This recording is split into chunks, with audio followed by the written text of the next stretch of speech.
Hey, everybody. Welcome to the Core Truth. And today I've got Ricky Carruth, famous real estate agent, famous coach, just one of the real thought leaders in our industry, somebody that I'm really, really excited to talk to today because I haven't spoken that much to Ricky, and I'm really excited to hear about him and what he's up to and what he's doing because he is a baller. He's the real deal. And I can tell. I know a realtor when I see one, I can smell it, I know it, I can feel it, I can touch it. And we know when you're not a realtor, right, Ricky? Yeah, our age group is real. Peter, how you doing, man? I'm doing great, thank you. I'm Good doing to see really you, man. great. Thanks for having me. I'm excited to have this convo. It's really excited to have you on this, and God, maybe one of these times I can get on one of your shows too, because I know they're fantastic. Um, No, absolutely. Ricky, wow, gosh, where do I start with you? I think we're going to start a little bit about like your path in real estate, and then I want to really dig into your coaching and your coaching platform and what you're doing to help agents because if there's one thing I know, agents won't pay for much, but they will pay for good coaching. Mm. And you know what I mean? Like agents will pay for marketing and coaching, and I think Mhm. leads. I think those are the three things they're willing to invest in, right? Yep. If you're in one of those three, you're good. That's right. That's right. So Ricky, tell us about your real estate career. And it wasn't all fun. It wasn't all easy. It wasn't like just you just stepped right in and were a huge success right away. But you found your way. So talk to us and take us through it a little bit. Yeah, man. No, I think it's a lot like a lot of super successful agents that have, become these dominant figures. It seems like all the success stories kind of have this same framework of kind of what happened through their career. They made it really big and then they lost everything and then they came back and learned the lessons and made it back to the top of the mountain and beyond. It's kind of the same with me. I got in when I was 20 and I made $1 million real fast. And I'm down in Alabama, uh, Mm. believe it or not, right on the beach. When people ask me where I'm from, I'm like, right on the beach, down in Alabama. I always say beach first and then Alabama, because if not, they get the wrong idea. They think I'm living in the mud or something. I asked a guy, I was speaking in New York, and I was like, what's the first thing you think of when you hear the word Alabama? And about 4 or 5 people said mud. I was like, I don't see no I mud. think of an old girlfriend I had that was from Alabama. So there Yeah. you go.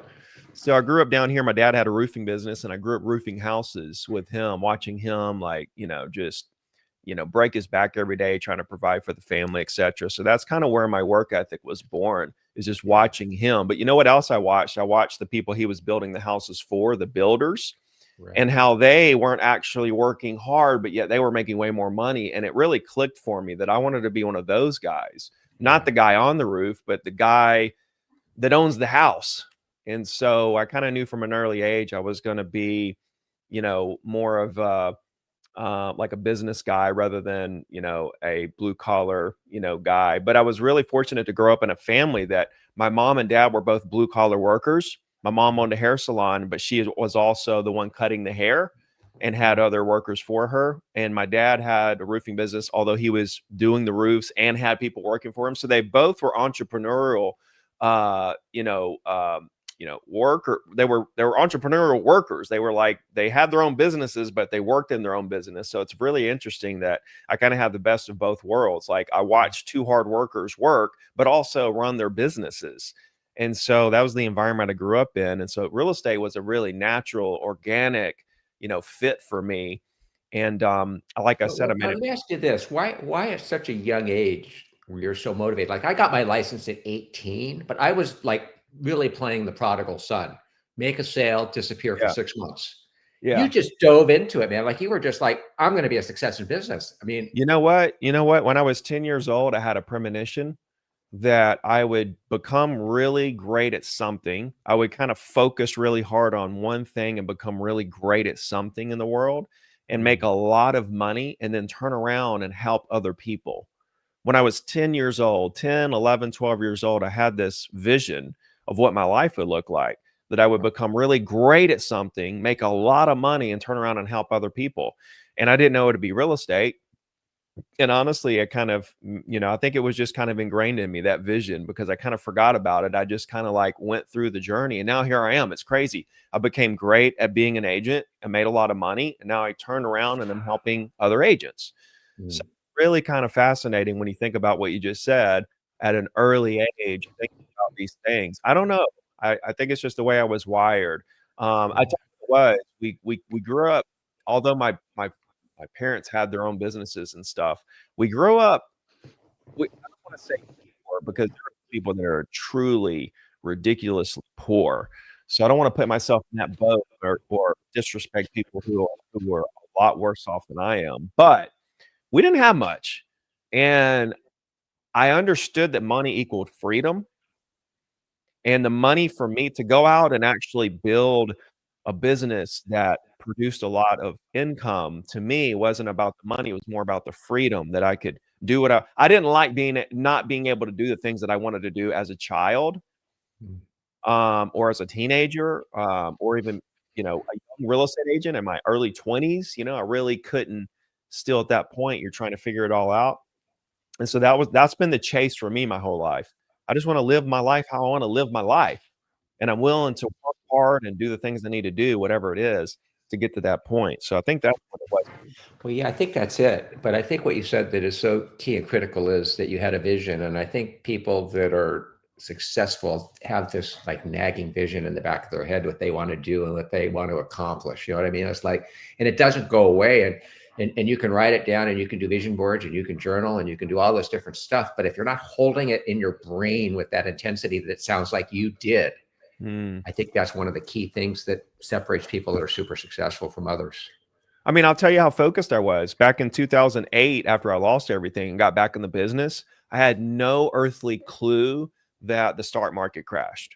It wasn't until about 2015, 16 when I started actually, That's amazing. it That's wasn't really until 2015 or 16 when I actually started to invest in the stock market, that I actually started doing research and realizing, whoa, there was this massive crash in 2008. I mean, I was selling real estate at that point. I got back in the real estate after losing everything. I was sleeping in my car in a Walmart parking lot before that. I got back in real estate. I went back to roofing, and I was working on an oil rig, and I was serving tables. I had 3 jobs during that time when I had nothing, sleeping in a Walmart right. parking lot. Anyway, I came back, and during that time, I was just so focused on just selling and rebuilding my career. I didn't even know the stock market crashed. Later on, as Facebook became a really, popular app, I had no idea. I wasn't on Facebook. I wasn't. I was focused on what I was focused on to build my business, which was phone calls, postcards, and emails. I had no idea social media was building. I knew it was there. People were talking about it, but I wasn't on it, and I had no idea what it was or would be.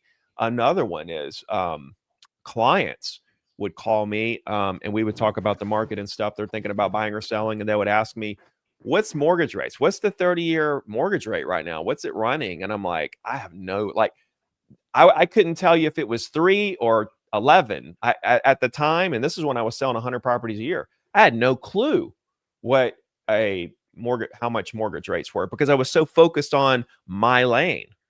I was so singularly It didn't matter, focused. did it? No, no, That was just like no. superficial, It, does. superfluous stuff it, does. around you. It doesn't matter. What matters is that I had a mortgage guy that handled all that. That's not my lane. See, Right. I can't excel in something unless I stay so focused inside my lane. And the reason I'm bringing this up is because we, as real estate, really any business owner, people in general, we're in this moment in time that is the most opportunistic that we've ever seen. It's so easy to start a business, like you could like start a business for nothing right now and build $1 million business, really fast. You couldn't do that back in the day, but at the same time that it's the most opportunistic time, we're the most distracted we've ever been. Right. And social media and the rise of everything online has created this epidemic of procrastination. And then procrastination crushes your confidence, because every day you don't do the thing you need to do, you just become less and less confident. And the more the further lack of confidence we have, it's become an epidemic. And so Yeah. it's crazy, because This is the moment that you can succeed the easiest. I'll give another example. Back when I was coming up, building my business, I had to look up every single property owner one at a time. I copy and paste their addresses in Spokio, Bigfoot.com, White Pages, Google, one at a time. And I would have to go to those websites and put their last name and address in. If that didn't work right, I had to switch it out and put their address without their last name. And I had to, like, just for one phone number. Right. Right. And I had to do that to look up hundreds of numbers. Can you imagine the hours? And now you can literally just snap a finger and get thousands of phone numbers of the exact property owners you want to talk to for pennies with literally a snap of a finger, and then auto dial them. Just hit a button and just calls them like a machine gun. I had a hand dial coming up. It's just the opportunity to do damage in this market in terms of just building your business is absurd. And hardly anybody's taking advantage of it because of the rise of distractions and lack of focus. So we're really that was my prediction, actually, for 2025 was the biggest challenge agents were going to have was distraction. That was exactly what I said. What's that? It's so interesting. Yeah, without a doubt, right? It's the biggest distraction was going to be the biggest obstacle agents would have to overcome because they were going to be pulled in so many directions. Well, they're getting, agents are, there's so much negativity out there that we get sucked into it. And then you actually believe, like, I mean, go back to when rates started going up. There were people on YouTube saying home prices are going to drop 30-40% tomorrow. Every day is tomorrow. And here we are 3.5 years later from rates starting to go up, and we're still hitting all-time highs as a country. Yeah, there's some markets down, but guess what? Those markets that are down, Austin, Miami, Cape Coral, all these markets that are down the most, they're going to come back the quickest. Those are going to be the most envied markets by real estate agents because people want to be in Austin. People want to be in Florida. That's why they went up so much in the first place. But here's what's so crazy is that even though they're down 20%, whatever they're down price-wise, they're still up like 20-30% from pre-pandemic right now. The amount of equity that's on the table for these markets, even though they've kind of got hammered compared to the rest of the country, they're still in fantastic shape. And we've still got a lack of inventory, even though it's way high, compared to what it was. And we're about to lose all that inventory as soon as rates are at 6.1 right now. Since August 1st, they went from 7 to 6.1. What do you think is going to happen when they get down under 5, which is coming? We don't know when, we don't know how, we don't know. I mean, maybe it takes a while, but the trend is going the other way now. The bottom of the market has come and went. August 1st was the bottom of the market, the first bad jobs report. That was the beginning of the end for any argument the Fed had to keep rates where they were. And we're going to see it today. We're going to see it today in a couple of hours. In 2 hours from now, we're going to see it today. And it doesn't matter if they don't lower the rates. That doesn't matter. Like one decision, mortgage rates have went down without the Fed's lowering rates. Keep that in mind. They're not correlated. So it's going to be super interesting what we see in 2026. And I've been preaching it for years, but the next 90 days are the most crucial for agents. This is good. The next 90 days will determine, honestly, the next decade of your career as an agent. It's so very much crucial these next 90 days. Let's talk about this just for a second, because there's so many agents struggling out there right now. I mean, you've seen the stats, right? I mean, it's like the 2080 is going to 1090, and we're seeing, agents struggling more and more. And you slept in your car. I slept in my dad's office. We all had those moments where. That's what I was saying. We've all had those. Every successful person I talked to has had that sleep in the office moment, sleep in the car moment, bankruptcy moment. Just nowhere to go. There's no back door. There's no other job. In fact, I got to tell you one funny story. There's a agent I know that was having trouble selling real estate, and they were all bummed out that they had to go back to practicing law. I said, that's not everybody's option. I said, that is like crazy. When you're not doing good here, you just go back and practice law. I mean, I didn't have that choice. I was going to have to go work at Nordstrom's or something. Yeah. So when you were in that moment, what was the turning point? What was the mental shift? What was the activities you did to just get going into gear? I'm glad you asked that. Yeah. So when in 2005, I sold my last condo. It was February 2005. Between February 2005 and May of 2008, I sold 0. And that's when I lost everything, was bankrupt, gave my houses back, gave my cars back. One of my friends gave me their car, which was a Ford Contour that was like a 94. And I had to go through the passenger side because the driver door had been hit. You couldn't get in Me that too. side. I had a boombox in the back so I could listen to music, and the running lights didn't work. So at night when I passed cops, I had to kind of hold on the brake pedal just a little bit to make the brake lights come on so I could pretend like those were running lights. And I slept in that car. And when it happened, I didn't care. Why? Because I think it's just the way that I'm built. And I talk to this about part-time agents all the time. They're like, I hate my job. I just want to be a real estate agent full time. I'm just ready for this transition to happen. And I said, well, wait a minute. Okay, let's think about your life right now. You wake up early, you eat breakfast, you do your morning routine, you go to work, you work really hard all day long. 5, 6, whenever you get off work, you come home, you eat dinner, you go to bed, you do it again the next day. You get up, you work, you go home, you eat, go to bed, right? Every day in and day out.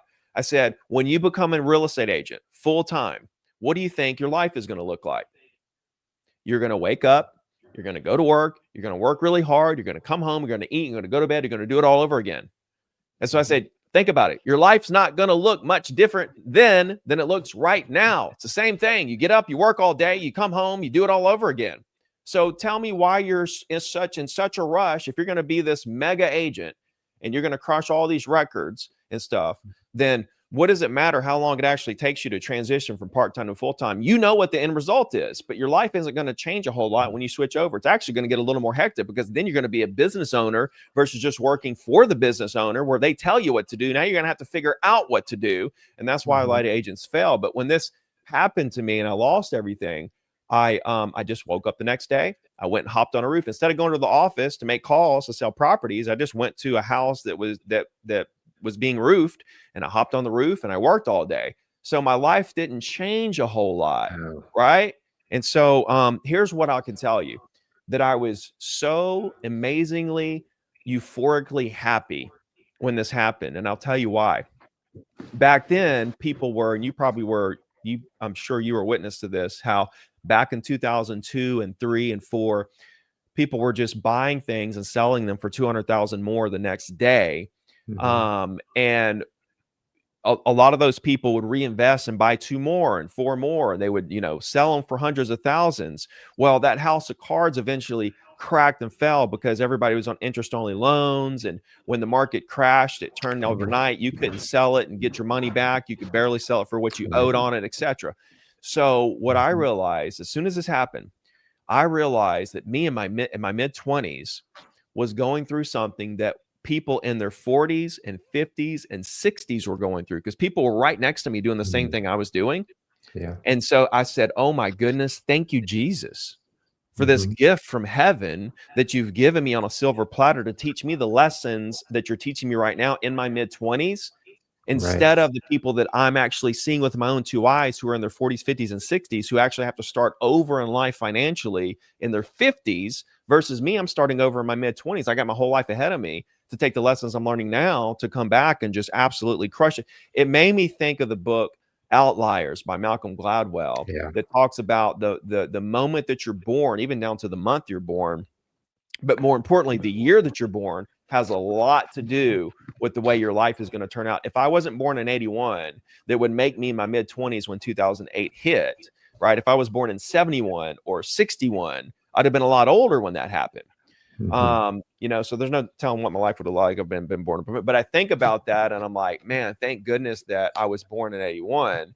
That book Outliers is incredible. You hear about that and you think, oh, that's just some hot, what do you call it? Horoscope, stuff.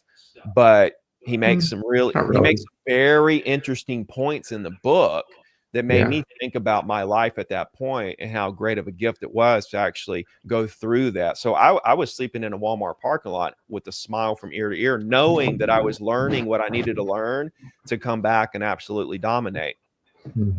It's so interesting, when you say that. I've gone through the 70s recession, the 80s recession, the 90s recession, the 2000 recession, the 2008 recession. And each time I had my challenges. Each time there was something really unique. Like for the 2008 recession, I had just opened Telus Properties, and we entered Beverly Hills market. We're sitting here, and all of a sudden I'm looking up on our TV screen, and I'm looking at people shaking the doors at Shearson Lehman trying to get their money out of the thing. And I'm going, oh my gosh, are we ever going to sell another house? And what you said was so key and critical, because I'm like you. I thought, oh, this is a huge opportunity. And I don't know where those thoughts come from, but I'm wired that way. I think you're wired that way. I think you look at everything like there's an opportunity in this thing, and I'm going to make it happen no matter what. So here you are. So how did you charge into it? Like, what was the first thing you did? You jumped on a roof. You just made sure the money was coming in. Back in the 80s, I got a brown shirt with a white flower on it, and I worked at Marie Callender's. Yeah. And I seated all my colleagues to their tables. So I have zero. Well, let's see. What do you call it when you won't take a job? Too much pride. If I lost everything today, I'd go work at McDonald's. Like, I have zero pride whatsoever. I'll go flip burgers because I know wherever I start, I'll work my way right back up to the top. I could lose everything today. It doesn't matter. I'll go roof houses, sweep floors, landscape. It doesn't matter. So here was the turning point. There was a moment, and I remember I was in my car in the Walmart parking lot. I remember I looked at my phone, and it was 1:58 in the morning. I had served tables all night, and I remember that it hit me all at once, that I realized, because I'd been watching the market. There's only two bills I kept up with when I lost everything: my cell phone. So I've had the same cell phone number since I was 18. And my license. I paid all my fees. That's the only two bills I had. I didn't have car payments, insurance, rent, utilities, nothing. I paid for food to eat, and I had my cell phone and my real estate license and MLS fees. That's the only thing I paid during that time as far as bills go. And so I kept my MLS stuff, and I was studying the market all the time. I was watching closings happening. I was trying to understand, unlock I was trying to put the puzzle together. Like how is it that I've lost everything? And like, what's the secret here to this whole thing? And what I realized was incredibly fascinating. I came to the realization that even in the worst of markets, closings are still happening every single day by the ever-living truckloads. Even at the worst of the market, there's so many closings. And so what happens is we get so spoiled with the amount of closings that are happening during a 5 to 6 million existing home sale market, that when it goes to a 4 million market, we're just like, oh my God. It's like there's still a ton of closings happening every single day, which is two opportunities for a buyer and a seller. And so that was the first thing, is I realized the market just doesn't stop. See, agents make the mistake of thinking that their success is correlated with the market, but it's not correlated to the market. The market can fluctuate their business, but it can't take you out because it never goes away. 4 million is as low as the market goes on existing home sales. Yeah, I can get down to 3.8, 3.9 million, but it's never went below that. And even if it went down to 3 or 2.5, which would be like, the craziest thing ever, that's still enough for you to go out and crush it. You have to get out of the bubble of the masses and out of the mainstream bubble and create your own market. See, there's the local market, there's the national market, and then there's your market that you create in your business. And neither of these markets have much to do with each other. Like, if you look at the local market compared to the national market, like if you look at your local market, look at the national market numbers, they're way off. They're way different. Right. And then if you look at your business, your average price, your supply, demand, etc., that's way different than the local market. Right. They're a little bit correlated, but not a whole lot. And so you can create as much as you want, even in the worst of markets. But what's so interesting is whatever you create in a down market multiplies by 10 as the market rebounds. That's why the next 90 days are the most crucial and will define the next 10 years of a real estate agent's career. But that was the first thing I realized. And because I realized that, I also realized that, wait a minute, if closings happen every day, that must mean that business is unlimited for every single agent. Because you, Peter, can't get to every single prospect in your market that is willing to do business with you. You can't get to them all, right? So, I mean, it'd be like trying to drink the ocean or something. Like, it's just never going to happen. Like, it's available. It just matters how much work you want to put in. And so you can't get to everyone that wants to do business with you, that's ready to go right now. You can't get to all the people. So therefore, business is unlimited for each and every agent forever. And then I thought, wait a minute, if closings happen every day, if business is unlimited, that must mean that competition doesn't exist. And so I realized these things at 1:58 in the morning. It was like mid-December, I remember, because it was a couple weeks before Christmas. And then I put it all That's together. brilliant. What's the ultimate overall arching secret to the business? And that is to always value relationships over transactions in every single situation, because I realized that people that I did business with when the market was great, they were still I watched them do deals with other agents when I was sleeping in my car, because they were selling the properties I sold them for a lot cheaper, but they were selling bad assets, buying good assets. And I realized, wait a minute, if I would have maintained the relationship with these people through the whole thing, I would have continued to do business, and it hit me like a ton of bricks. So when I put those 4 principles in place and understood those 4 things, What are they? Name them off, the 4 things. Number 1, closings happen every single day, 2, regardless of market conditions. right. 2, business is unlimited for each and every agent forever. 3, competition does not exist whatsoever. And 4, you have to value relationships over transactions in every single situation. Yeah. Yeah. 100%. So 2 things I want to dig into, and then I want to really dig into your coaching business, because you've created something really special, 0 to diamonds, and I want to hear about it. But listen, I want to cover this subject first. You talked about humility. I think it's a really key element in being successful in this business, and nothing makes an agent more humble than when the market slows down and they've got to go back to basics. I think, when you're a top producer, and this, I know you know this, Ricky, you don't have to do open houses. You don't have to do prospect. You have to do anything, because the business is coming at you so fast and so hard that all you're trying to do is keep up with it. But then when the spigot stops, like you say, you're not building relationships. You're not staying in touch. You're not doing, you said, postcards, emails, and phone calls. Right. Which have always been the 3, right? It stops. Now all of a sudden you're like, wait a minute, I don't have to go do open houses. I've graduated past that. I don't have to call people. I've graduated past that. You know what I mean? And you have that. It is tough for those people, isn't it, Ricky, to get back to the basics? But so that's one thing. Because now you're just living off your database, and when you resort to just living off your database, you just maintain your income. You never grow. So if you get up to 400,000 a year, and then you stop doing the things that bring in new people, you just maintain the 400, and you may get some referrals, and you'll get some new people and stuff, but that's a mirage. You think your business is going to grow, and you're going to have your breakthrough moment at any time now, but then year after year, you just keep doing the 400. And you're like, what gives? It must be the market. No, you quit building your business. Your business is going to be dictated by the size of your database. If you quit growing your database, then your business is going to stop growing. You'll maintain it, but it won't grow anymore. And so that's the trap that people get into. Another trap they get into is picking a lead gen that is dependent on the market. For example, open houses, you're dependent on how many people are going to walk through that open house. That's the market giving you those leads. Zillow, you're dependent on Zillow giving you those leads. Team leaders giving you leads, you're dependent on that team leader. YouTube, social media, you're dependent on what the market's going to give you versus you dictating how many leads you're going to get, how much they're going to cost, and what quality they're going to be. See with Zillow, with YouTube, with even open houses, you have no control over how much these leads are going to cost you, how many leads you're going to get, or what quality they're going to be.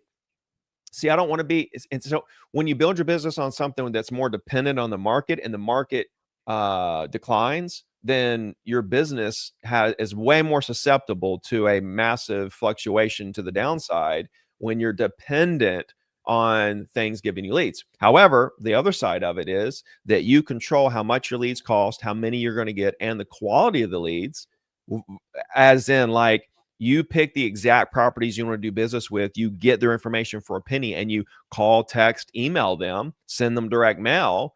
Now you know exactly how many leads you're going to get based on how many people you want to call, how much they're going to be because you got their information for a penny, and the quality of the leads because you picked out the exact person. So I tend to lean towards wanting to build a business that's not dependent on anything, because I can build my business no matter what the market is doing, versus becoming dependent on the market to give me leads, which makes me susceptible to market swings.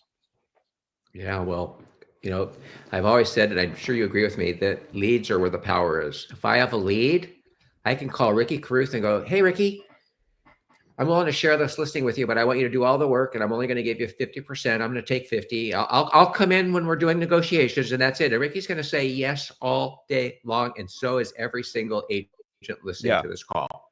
No one is turning down a listing, even if they're only getting 50%. So the that's true. power is in the lead. Isn't that true?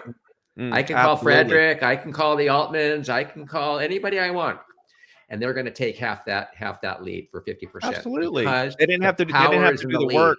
They didn't have to do the work to get to the point where somebody's ready to sign a contract. See, that's where the work is. Yeah. The work is developing the relationship to the point that prospect is willing to sign. They're ready right now to sign a contract with you. Once they're ready to sign a contract with you, then you're in control now. Right. That's right. Yeah. All right. Coaching. Wow. So you made a transition from sales. Now are you a full-time coach now, Ricky, or do you still Full do some time? Yeah, sales? that's my full time job now. I retired from sales in 22. March of 22 was my last closing. So I did 100 deals a year from 14 to 22, from 14 to 21. So that was 8 years of 100 deals a year. Single agent with an assistant. And back in 17, that was the first year I did $1 million. And I realized, oh my gosh, that was the dream, to get to $1 million. You know, I grew up, like I said, and when I got there, I was like, oh my goodness, I just created this now I'm in super high demand. This is a super high demand job. And here I am, you know, I want to live the life I want to live. And I realized really quickly that as a top producing agent, people can call you out of the blue, and now you got to drive across the county. You got to go to this property, this closing, do this, do that. And it's fun for a minute because you're making a lot of money, but it gets old after a second. I realized really quickly, I've got to go to the next level and build something bigger. And that's when I took that opportunity to, you know, do the thing that I decided I would do when I was 10 years old, and turn around and try to help people. So I wrote a book that took off called Zero to Diamond. And that kind of started the whole thing. People were calling me to speak on stages, and I started posting on social and doing training sessions and coaching agents and everything else. So now it's been we're running up on 10 years, because it was late 16 when I started this. So I'm almost 9 years in as far as coaching and training and helping agents. So yeah, absolutely. Such a great thing for you to give back. It's such a great thing. The goal of the coaching program is to get agents to 100,000 a month as quickly as possible. So I've taken so many agents from $0 to $100,000 a month. And that's what we focus on, helping them scale, and really focusing on, you know, the top 1 or 2 or 3 things that really matter, and kind of ignoring all the other things, and helping them scale, and doing it however on their terms. If they want to use YouTube, if they want to use Zillow, it doesn't matter to me what your lead gen is. As long as it's producing enough conversations with the right people for you to build your business at the speed that you want it to grow, then I'm happy. So it's a great group.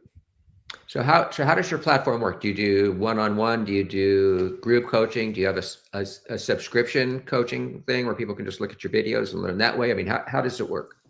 Yes, no. So it's a full coaching program. So people can go to zerotodiamond.com.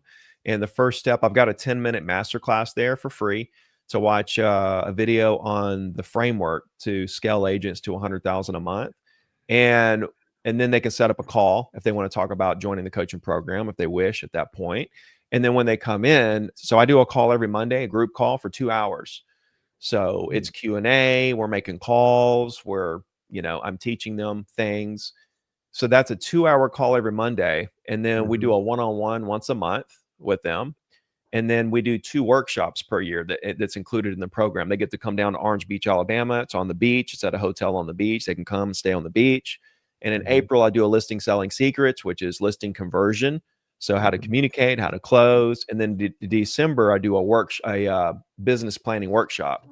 So like in December 5th, we'll do the 2026 business planning, where we'll break down the numbers, like their total revenue, what their profit is, because a lot of people operate on different margins. So if I can help an agent make the same top line, but we can double their bottom line with a few tweaks, if you're taking home twice the amount of money, but you're closing the same amount of deals, then that's a win. So we look at all those kind of metrics in the business planning. But yeah, so it's 2 workshops, a group call every Monday, and one-on-ones every month. But we have an entire back end as well with all kinds of stuff. So I do Mhm. monthly business audits with all the agents to Wow. keep them on track and make sure that they're doing what they're supposed to do and not running into any constraints we need to take care of, etc. So it's a great program. We take care of them. It's called Diamond Plus is the actual coaching program. Okay. Okay.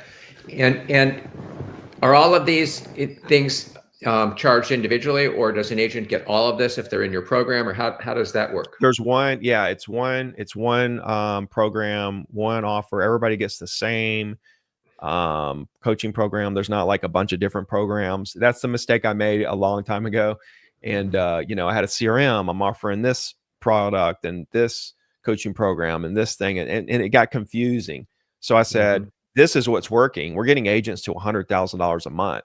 Let's focus on just that, helping these agents get to, you know, agents that are stuck at 100,000, 200, 300, 400, 500. The ones that are stuck making a couple $100,000 a year, those are the ones that are most prime for this program because A, they have the money to invest in the coaching, and B, they've already proven themselves in the market. And so it only takes a few little tweaks in what they're doing and a few realizations and breakthroughs for them to be able to break through to get to that $100,000 a month.